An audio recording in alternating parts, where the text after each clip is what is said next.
Wa rahmatullahi ta'ala wa barakatuh. Aujourd'hui, on va méditer quelques versets d'une sourate particulière que le prophète sallallahu alayhi wa sallam a fait l'éloge, et ce à plusieurs reprises, en évoquant que c'est une sourate qui nous préserve du châtiment de la tombe. C'est une sourate qui permet à certaines personnes d'accéder au paradis. Donc, dans un hadith qui est très beau, il est évoqué que le prophète dit: il y a un homme qui, une sourate l'a défendu à tel point qu'elle l'a fait rentrer au paradis. En parlant de sourate al-Mulk, 30 versets ou 31 versets en fonction des versets, c'est-à-dire qu'il y a un verset qui a été découpé. Donc, sourate al-Mulk, la royauté, c'est une sourate mécoise. Alors en ce moment, je me focalise beaucoup sur les sourates mécoises pour ma propre méditation, et j'aime partager cela avec les élèves parce que, subhanallah, les sourates mécoises, ils sont, subhanallah, emplis de leçons dogmatiques. Et voilà que dans Surat al-Mulk, ça commence par le mot Tabaraka. Béni, béni soit celui, c'est-à-dire Allah subhanahu wa ta'ala. Alladhi biyadihi al-mulk. Celui dans la main de qui est la royauté. Donc là, on a le tafsir de Cheikh Hamidullah, rahmatullahi alayhi, qu'Allah azza wa jalla englobe de sa miséricorde. Tabaraka, les savants, quand on regarde chez les Mufassirin, ils évoquent que Tabaraka, c'est un nom qui est réservé à Allah subhanahu wa ta'ala. C'est un mot qui est réservé à Allah subhanahu wa ta'ala. On ne peut pas le dire pour autre qu'Allah subhanahu wa ta'ala.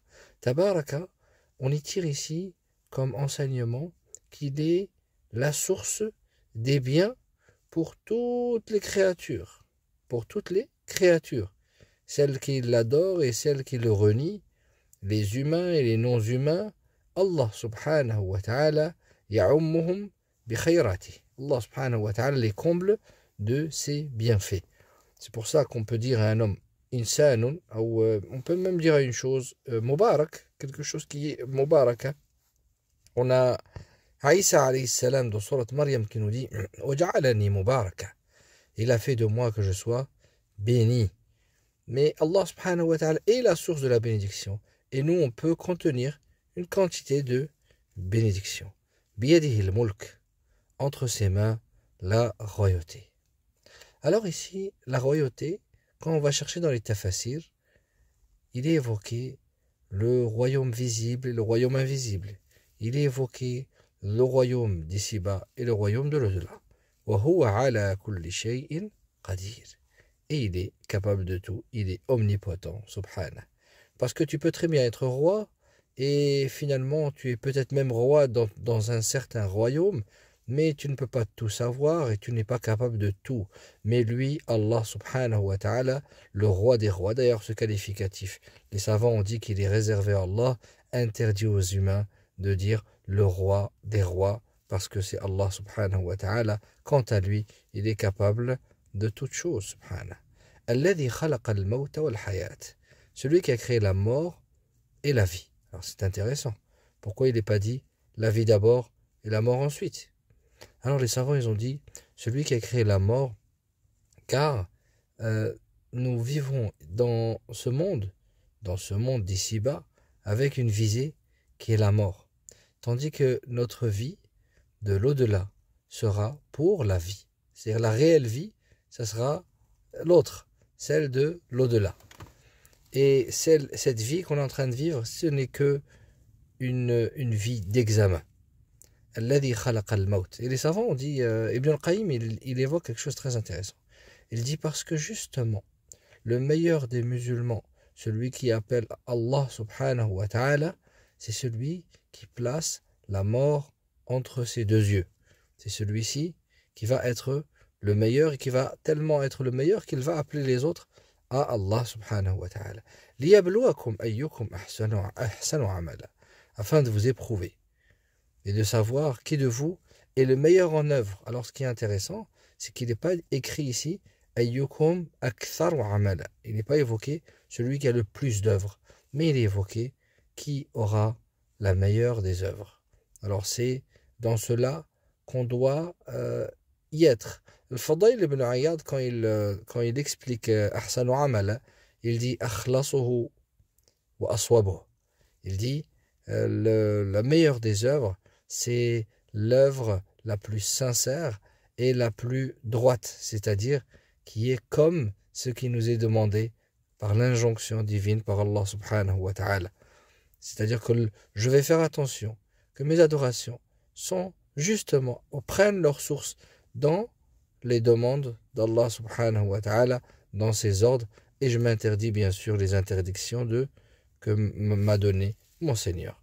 Wa huwa al-aziz al-ghafour. Et c'est lui le puissant, le pardonneur. Alors si on avait dit seulement puissant, alors on aurait eu peur de la tyrannie.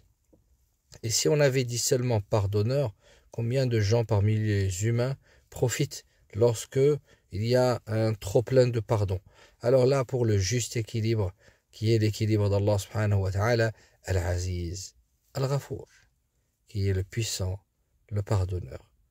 Et subhanallah, à chaque fois qu'Allah subhanahu wa ta'ala parle du mot Al-Mulk, la royauté, on y trouve toujours pas loin, on y trouve les versets qui parlent de la création des cieux et de la terre, comme il est évoqué ici dans ce super verset, où il est évoqué que les cieux et la terre ont été créés d'une manière parfaite. Et Allah Azza wa Jalla nous met au défi de nous dire, regardez donc le ciel. Regardez une première fois, une seconde fois, une troisième fois, et voilà que vos yeux reviendront, humiliés et frustrés, de ne trouver aucune erreur. Il n'y aura aucune disproportion. Alors quand on parle du verset, je vais clôturer sur cela. Il y a, pour moi, c'est le meilleur verset qui parle de la royauté. Il se trouve dans Surat Ali Imran. Alors on va essayer comme ça de le trouver en même temps que je vous parle. Alors ce sera plus simple si on met que en arabe dans un premier temps pour pouvoir l'identifier. Donc c'est le verset où Allah subhanahu wa ta'ala dit قُلِ اللَّهُمَّ مَالِكَ الْمُلْكِ. Ah, je l'ai trouvé, alhamdulillah, c'est le verset 26. Le verset 26, pour moi c'est le plus beau verset qui parle et qui montre la beauté de la royauté d'Allah subhanahu wa ta'ala, le souverain dans son royaume, mais ça fait partie du dogme.